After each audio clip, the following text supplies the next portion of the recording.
Tem perguntas?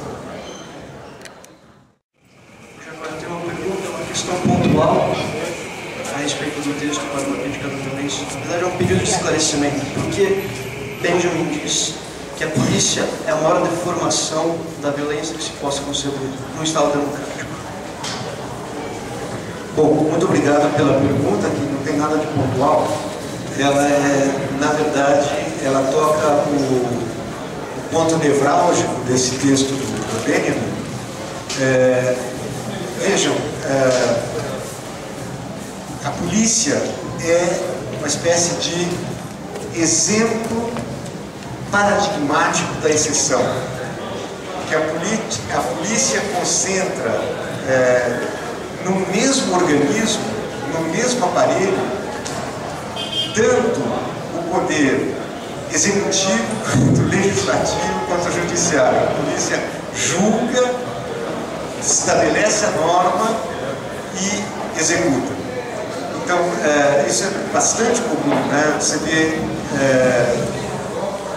isso torna essa exceção tanto mais flagrante, quanto maior mais intensa é a atividade da polícia em estados que se dizem democráticos. Porque a zona de atuação da polícia é uma zona, por definição, excepcional. Você não tem como separar claramente as fronteiras entre o arbitrário e o legal. É nesse sentido que o Benjamin se refere.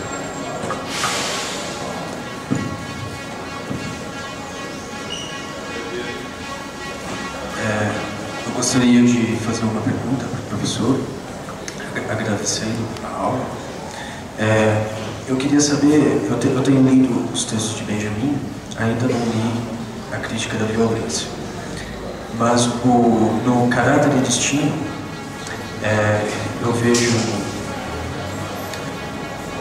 o conceito de justiça como algo que seria oposto ao direito, seria algo proveniente do caráter, enquanto o direito estaria relacionado a uma instituição fixa do poder que vem de cima.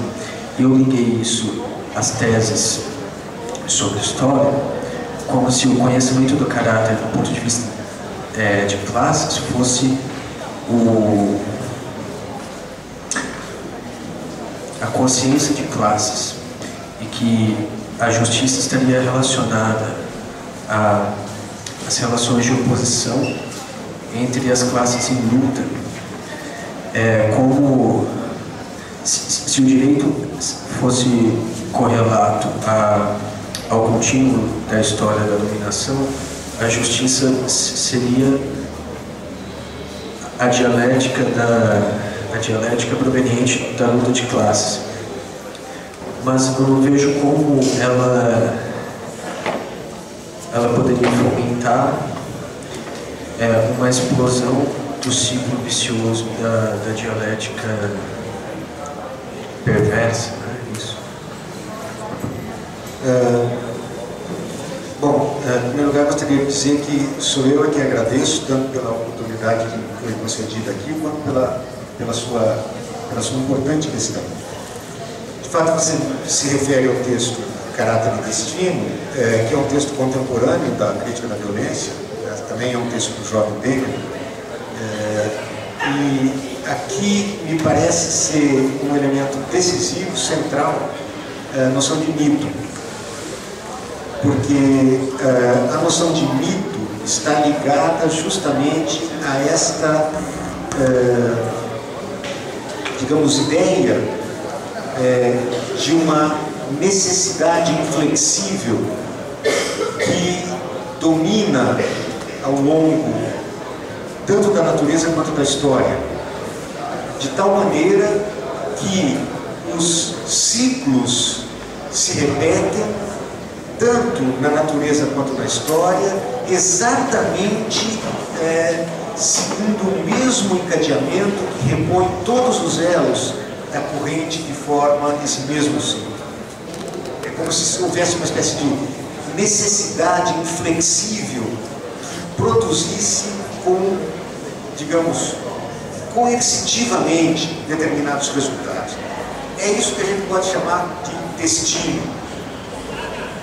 Ou seja, ninguém pode escapar do seu destino, por exemplo.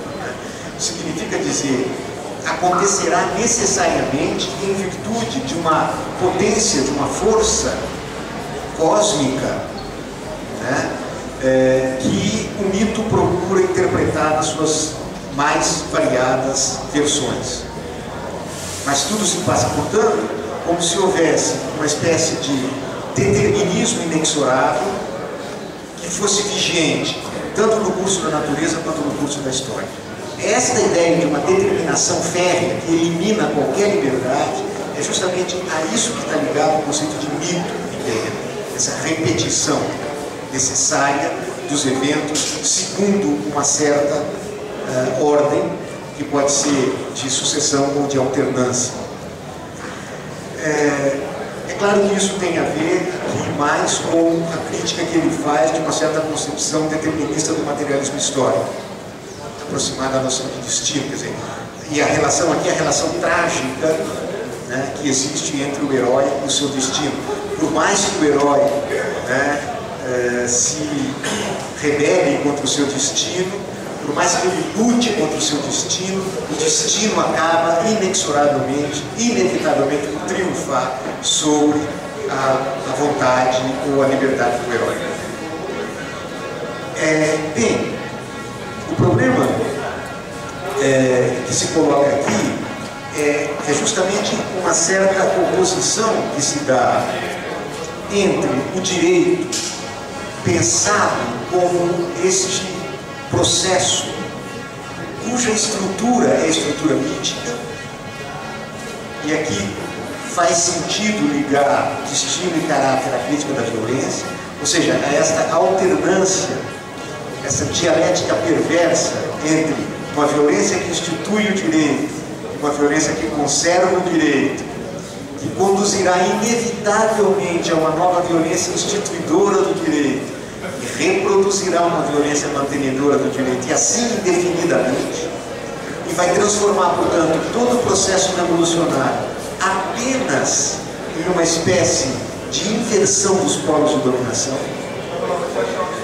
Neste sentido, uma violência juridicamente catalogada no Estado é a melhor garantia da reprodução mítica da violência, e é, portanto, uma reprodução do fracasso do herói contra a potência do destino.